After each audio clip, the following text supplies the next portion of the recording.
భయ ముంజ్యా. ఇప్పుడు నువ్వు ఏమన్నా వాట్ డిడ్ హి సే? ముంజ్యా అనే ఒక సినిమా వచ్చిందంట, చూసారా? యాక్చువల్లీ June 7th థియేటర్స్లో రిలీజ్ అయిందంట. అండ్ నేను August 25th ఓటీటీలో చూశాను. అండ్ ఏ ఓటీటీనో తెలుసుకోవాలంటే లాస్ట్ వరకు చూడండి, నేను ఇప్పుడే చెప్పను. నేను కూడా మూవీ చూడడం మంచి ఇంట్రెస్ట్తో స్టార్ట్ చేశాను భయ్య. ఎందుకంటే పోస్టర్స్, దయ్యం ఇవన్నీ బాగా ఇంట్రెస్టింగ్గా అనిపించాయి. ఒక అండర్ రేటెడ్ మూవీ ఏమో ఈ మధ్యకాలంలో వచ్చింది, చూద్దాం ఇంట్రెస్టింగ్గా ఉంది అని చూడడం స్టార్ట్ చేశాను. అండ్ మూవీ అయిపోయిన తర్వాత ఏం ఫీల్ అయ్యానంటే worst horror movie of this year అనిపించింది భయ్య. ఎందుకు తర్వాత డిస్కస్ చేద్దాం. ఫస్ట్ పాజిటివ్స్ మాట్లాడుకుందాం, ఆ తర్వాత మాట్లాడుకుందాం నెగిటివ్స్ గురించి. ఫస్ట్ ఆఫ్ ఆల్ ఒక సాంగ్ ఉంటుంది భయ్య, ఆ సాంగ్ చాలా బాగుంది. సిచ్యువేషన్కి తగ్గట్టు లేకపోయినా it's a beautiful song, love song అది బాగుంది. అండ్ ముంజియా క్యారెక్టర్ అనేది ఇంట్రొడ్యూస్ చేసినప్పుడు మంచి బీజిఎంతో మంచి ఇంటెన్స్ సీన్తో ఇంట్రొడ్యూస్ చేస్తారు భయ్య.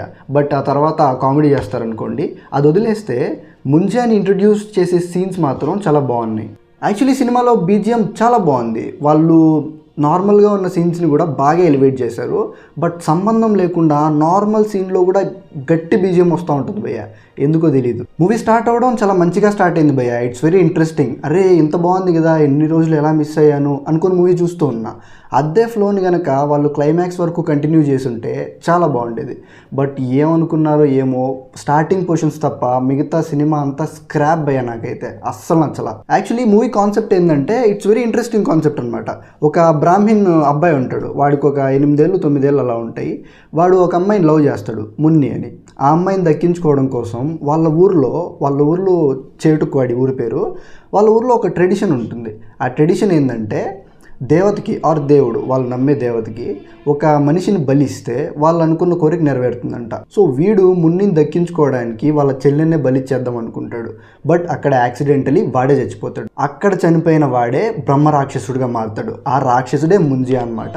చాలా సీరియస్ కాన్సెప్ట్ కదా, అసలు ఎంత బాగుంది. ఇదే దాన్ని కంటిన్యూ చేసుంటే సీరియస్గా హారర్ జోన్లో చాలా బాగుండేది. బట్ క్రింజ్ మ్యాక్స్ అయిపోయింది సినిమా. లాజిక్స్ ఉండవు, అసలు భయపడాలి అనే ఒక ఇంటెన్షన్ కూడా రాదు మనకు, భయపెట్టే సీన్స్ కూడా ఉండవు. స్టార్టింగ్లో ముంజియా స్టార్టింగ్ వచ్చినప్పుడు అప్పుడు కొంచెం స్కేరీ సీన్స్ ఉంటాయి భయ్య, జస్ట్ 1, 2, 3 అలా జంప్ స్కేర్స్ ఉంటాయి.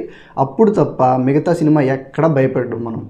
అండ్ వాళ్ళు చాలా గట్టిగా ట్రై చేస్తారు భయపెడదామని, బట్ నో, ఇంపాసిబుల్. చాలా లాజిక్లెస్గా ఉంటాయి సీన్స్, క్రింజ్గా ఉంటాయి. అండ్ ఎంత ఇదిగా భయపెట్టాలని చూస్తారంటే అప్పుడెప్పుడో మేకప్ భారీగా వేసుకొని దయ్యాలు భయపెడతా ఉండేవి కదా, ఆ లెక్కలో భయపెడదామని చూస్తారు.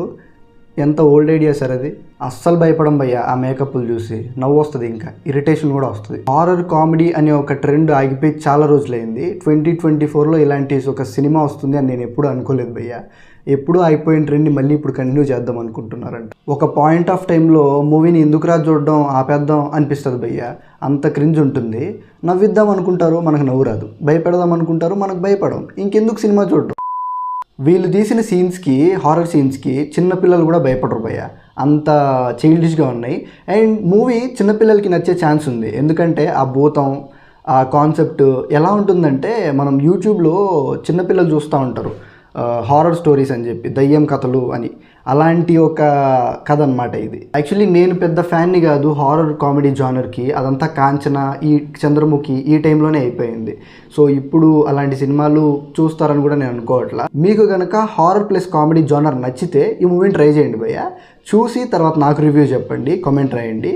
I will meet you with another video. By.